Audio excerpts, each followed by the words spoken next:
부모는 자식한테 간섭합니다. 왜 간섭할까요? 사랑하는 자녀이기 때문에 간섭하지 않을 수 없습니다. 만일 부모가 자기 자녀를 전혀 관심 없고 간섭하지 않는다면 그건 큰 문제가 있는 것입니다. 하나님께서 하나님의 백성인 이스라엘에게 간섭하십니다. 잘못하면 책망도 하시고 그릇된 길로 가면 그 길을 잡아주시기도 하고, 그래서 그 시대마다 하나님께서 선지자를 세워서 하나님의 말씀을 전하십니다. 이사야, 에레미야, 호세아 이런 모든 선지자들이 하나님의 심부름꾼이었습니다. 하나님께서 주시는 말씀을 대언하고 외쳤습니다. 하나님을 멀리할 때 돌아오라고 외쳤고 하나님 앞에 범죄할 때 회개하라고 외쳤습니다. 그렇게 선지자들을 보내서 말씀을 전하시던 하나님께서 이 말라기 선지자를 끝으로 모든 하나님의 간섭이 끝이 납니다. 400년 동안 하나님께서 침묵하셨습니다. 어떤 말씀도 하시지 않습니다. 어떤 선지자도 세워지지 않습니다. 하나님의 말씀이 더 이상 들려오지를 않았습니다. 신약 성경 시대에 이르기까지 그 400년의 기간을 신구약 중간 시대라 그렇게 말합니다. 하나님 말씀이 전해지지 않던 그 시대를 하늘의 빛이 비추지 않는 어둠의 시대, 암흑의 시대라고 그렇게 부르기도 합니다. 개인이 되었던 이 세상의 역사가 되었던 하나님과 단절된 그 상태는 영적으로 보면 어둠의 때라고 할 수 있습니다. 어느 누구를 통해서든지 하나님의 말씀이 전달되고 하나님께서 전하는 메시지가 선포되고 있을 때, 그때는 아직 소망이 있을 때입니다. 그러나 그것이 중단되면 그것은 빛이 소멸된 암흑과도 같은 것입니다. 400년 동안 어둠의 때를 맞았습니다. 하나님 말씀이 들려지지 않는, 어느 누구도 하나님의 말씀을 외치지 않는 그런 400년의 침묵을 깨고 예수님께서 이 세상에 오십니다. 예수님이 이 세상에 오실 때 사도 요한은 이렇게 말했습니다. 빛이 어두움에 빛이 돼 어둠이 깨닫지 못하더라. 빛으로 오신 예수님이 이 땅에 오실 때 이 땅을 어둠으로 표현했습니다. 어둠을 밝히는 빛으로 세상에 오시는 예수님을 이 어둠이, 세상이 알지를 못했다, 깨닫지 못했다, 이렇게 증언하고 있습니다. 그런데 이 400년 침묵을 깨고 생명의 빛으로 구세주로 오신 예수님이 태어나시기 6개월 전에 메시아로 오시는 예수님을 증언하기 위해서 세상에 태어난 선지자 한 사람이 있었습니다. 400년 만에 하나님이 세운 선지자죠. 메시아가 오는 길을 예비하기 위해서, 증언하기 위해서 세운 그 선지자가 바로 세례 요한입니다. 누가복음 1장 전반에 보면 다 이 세례 요한의 출생 배경이 기록되어 있어요. 당시에 이 아비야 반열에 사가랴라고 하는 제사장이 있었고 그 아내가 엘리사벳입니다. 이들 부부는 나이가 많았지만 아직도 자식이 없습니다. 그래서 이들 부부의 평생 기도의 제목은 대를 이을 수 있는 아들을 얻는 것입니다. 그래서 늘 이 사가랴와 엘리사벳이 기도할 때마다 하나님, 저에게 우리의 후대를 이을 수 있는 자녀를 달라고 기도했습니다. 그런데 이 오랫동안 그렇게 기도했는데도 불구하고 점점 나이는 들어가고 자녀는 없습니다. 그러던 어느 날 천사가 나타나서 제사장 사가랴에게 이렇게 말합니다. 내가 네 간구함을 들었노라. 이제 네 아내 엘리사벳이 아들을 낳으리니 그 이름을 요한이라 하라. 사가랴가 얼마나 반가우면서도 놀랐겠습니까? 깜짝 놀랐습니다. 그리고 자기를 한번 생각해 봤습니다. 내가 지금 나이가 몇인데 어떻게 그런 일이 있을 수 있을까? 갑자기 마음에 의심이 듭니다. 여러분, 정작 기도했는데 하나님이 응답해 주시니까 그것을 믿을 수가 없습니다. 웨일즈의 단편 소설 가운데 대주교의 죽음이라고 하는 그 소설에 나오는 이야기인데요. 영국의 대주교가 대성당에서 두 손을 높이 들고 하나님 앞에 크게 기도합니다. 오 거룩하신 하나님이시여. 그랬더니 하늘에서 음성이 들립니다. 그래, 네가 원하는 게 뭐냐? 대주교가 깜짝 놀라면서 오 하나님이 정말 제 기도를 들었단 말입니까? 놀라서 자빠졌습니다. 심장마비가 와서 죽었다는 겁니다. 뭘 의미하면서 이 소설을 썼는지는 알 수 없지만 그런 내용이 나와요. 하나님을 부르면서도 정말 내가 부른 하나님이 나에게 응답하시는 하나님이시고 살아계신 하나님이시라는 것을 믿지 못하고 있었던 겁니다.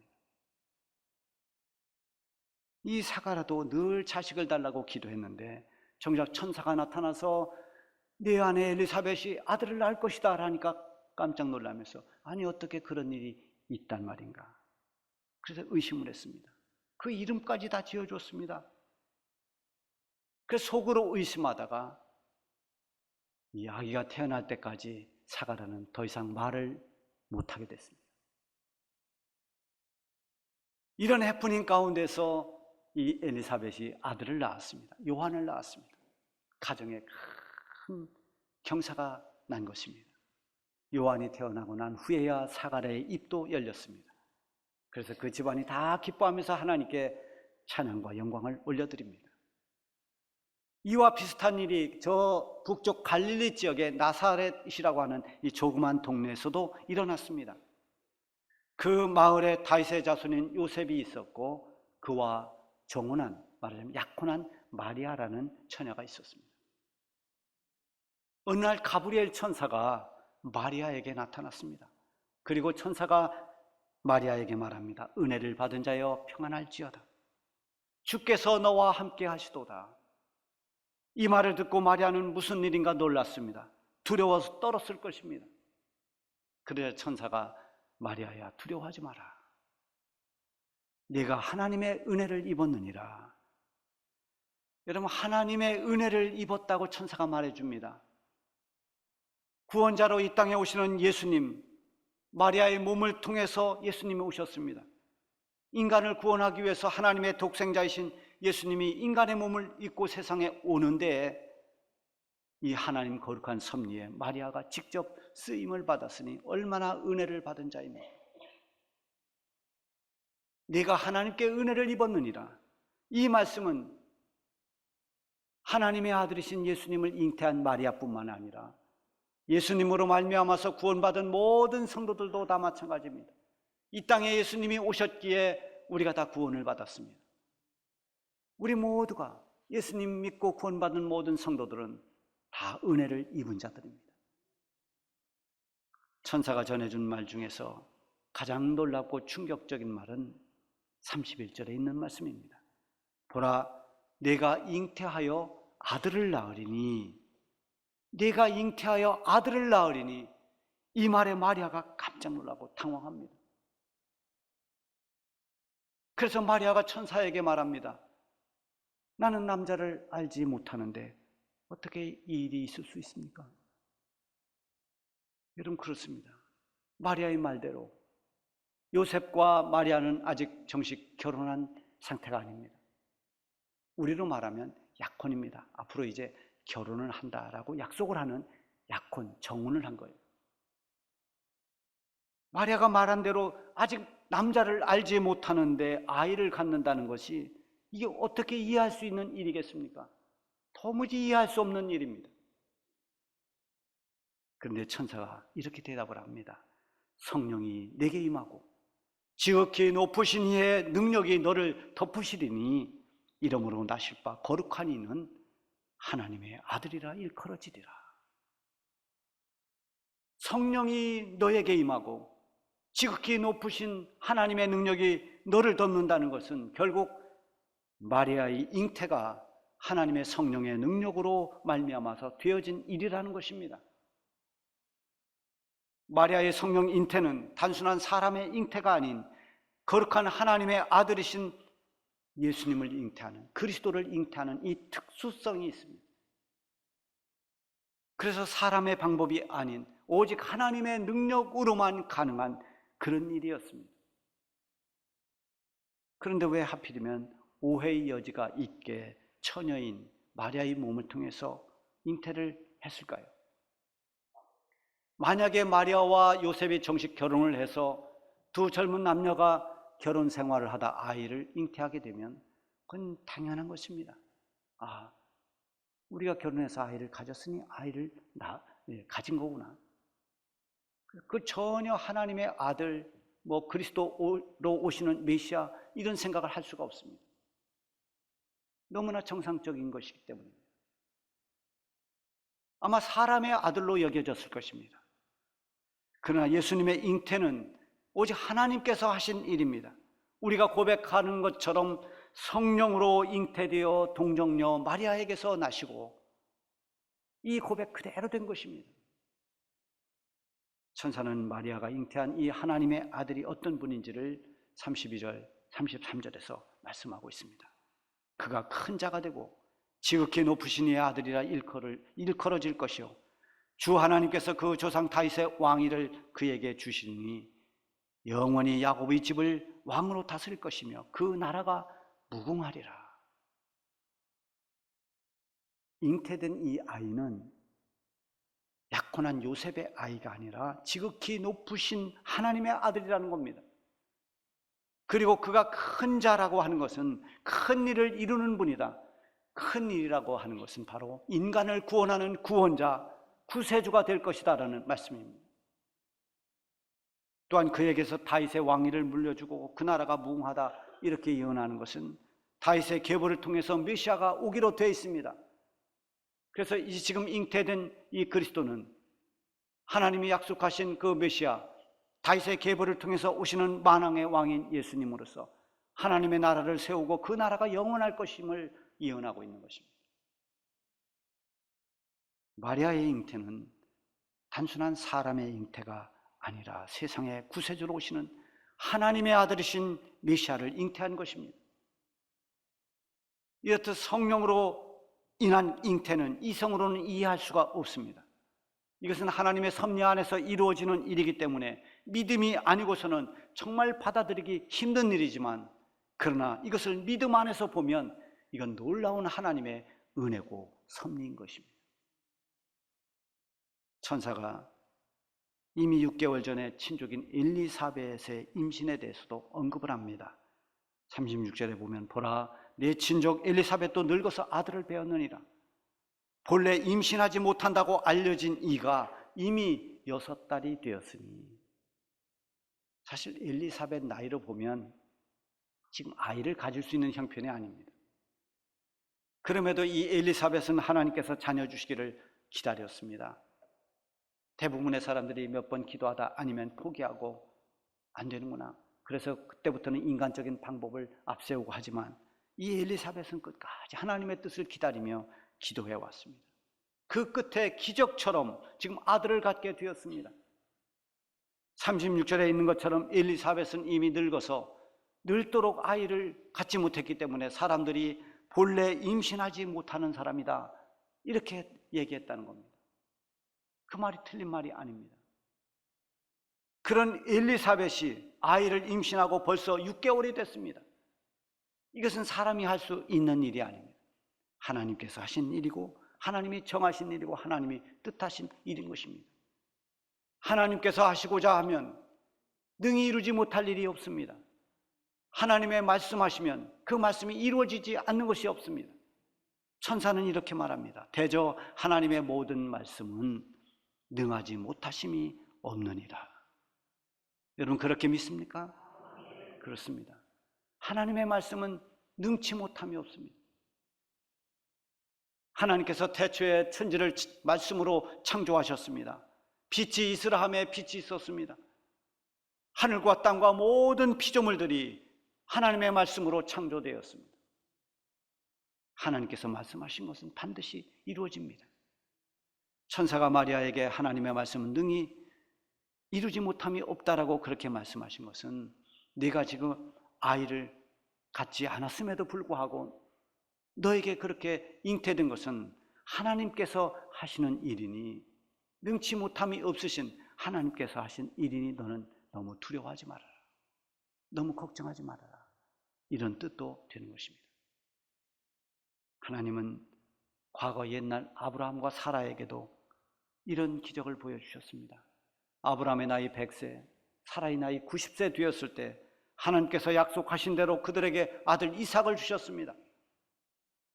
이미 사가라와 엘리사벳도 나이가 너무 많아서 늙어서 아이를 가질 수 없었지만 아들 요한을 주셨습니다.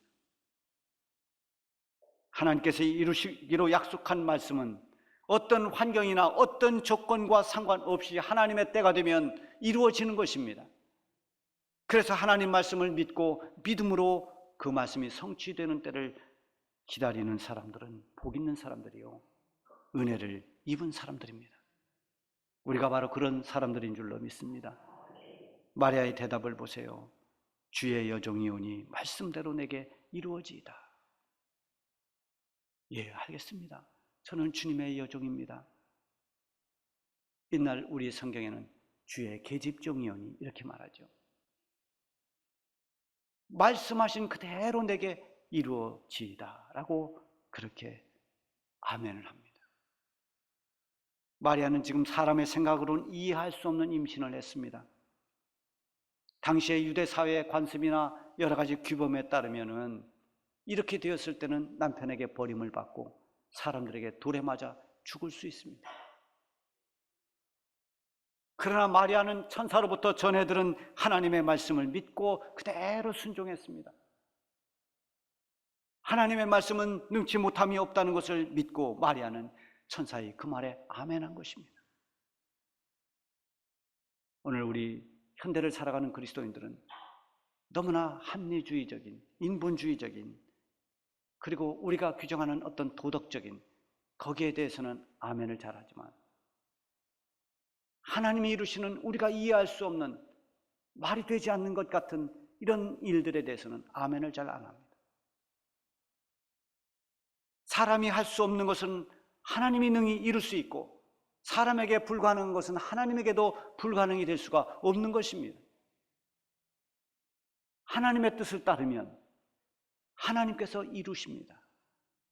우리는 할 수 없으나, 우리는 불가능하다고 여기나, 그것이 정녕 하나님의 뜻이기만 하면 하나님께서 그것은 얼마든지 이루어 나가십니다. 그래서 믿음이 필요한 것입니다. 애굽 왕 바로가 히브리 사람들이 아이를 낳으면 다 나일강에 던지라고 했습니다. 그런데 히브리 산파들이 사내 아이들을 낳아도 죽이지 않았습니다. 목숨을 건 겁니다. 그건 왕의 준엄한 명령이고 이 애굽의 국가의 방침입니다. 그렇게 히브리 산파들이 목숨을 걸고 히브리 사내들을 살려냈습니다. 그렇게 살린 모세가 그를 살려서 훗날에 하나님께서 이스라엘 백성들을 해방시키는데 귀한 지도자로 모세가 쓰임받았습니다. 사람보다 하나님을 두려워하고 세상의 권력보다 하나님을 존귀하게 여기는 믿음이 어느 때나 필요한 것입니다. 여러분, 이런 믿음을 소유하시기를 바랍니다. 마리아는 지금 여러 가지 상황이나 사회적 관습의 차원에서 보면 이건 너무나 황당한 일입니다. 너무나 두렵고 떨리는 일이지만 하나님의 말씀이 이 연약한 여종에 불과한 자신을 통해서 이루어질 것을 믿었습니다. 그리고 순종했습니다. 이런 마리아의 순종과 믿음을 통해서 예수님은 그의 몸에 잉태되었고 결국 인간의 몸을 입고 세상에 오셔서 모든 죄인들을 죄에서 해방시키는, 그리고 구원받을 수 있는 길이 되어주신 것입니다. 말씀대로 내게 이루어지이다. 마리아의 이 고백은 위대한 순종의 고백이 되었습니다. 하나님의 말씀은, 또 하나님의 뜻은 언제나 이루어집니다. 다른 표현으로 말한다면 이 마리아의 고백은 하나님의 뜻이 내게 이루어지이다. 하나님의 말씀은 곧 하나님의 뜻입니다. 나를 통해서 하나님의 말씀이, 하나님의 뜻이 이루어질 것을 저는 믿습니다. 그런 고백인 것입니다. 이게 바로 믿음의 고백이고 순종입니다. 마리아는 겸손히 자신을 주의 여종이라고 했습니다. 종이란 오직 주인의 뜻에 순종하는 주인에게 속한 사람입니다. 종은 자기 마음대로 행하지 않습니다. 주인이 말하는 것에 따라서 살아갑니다. 그가 하나님의 아들을 잉태한 몸이지만 연약한 사람의 지나지 않음을 그는 그렇게 겸손히 종이라는 말로 뜻하고 있습니다. 그는 특별한 하나님의 은혜를 입은 복 있는 여인이었지만 그렇다고 마리아가 기도의 대상이거나 숭배의 대상이 되어서는 안 됩니다. 그도 역시 한 사람이기 때문입니다. 마리아의 아름다운 순종과 믿음으로 예수님이 그의 몸에 잉태돼서 이 세상에 오셨습니다. 성탄의 주인공은 두말할 것도 없이 이 땅에 오신 하나님의 아들 예수님이십니다. 우리를 구원해 주시기 위해서 오신 그리스도이십니다. 요셉도 마리아도 이 땅에 오신 구세주를 다 경배했습니다. 예수님이 오신 성탄은 온 인류에게 가장 큰 기쁨의 소식입니다. 죄인을 구원해 주시기 위해서 메시아를 보내시겠다고 말씀하신 하나님의 말씀이 그대로 성취된 날이 성탄입니다. 하나님의 모든 말씀은 능히 이루지 못할 일이 없습니다. 하나님 말씀하신 대로 이 세상에 메시아로 구원자로 예수님이 오셨고 이제는 하나님 말씀하신 대로 우리 주님이 말씀하신 그대로 예수님은 장차 이 땅의 심판자로 다시 오실 것입니다.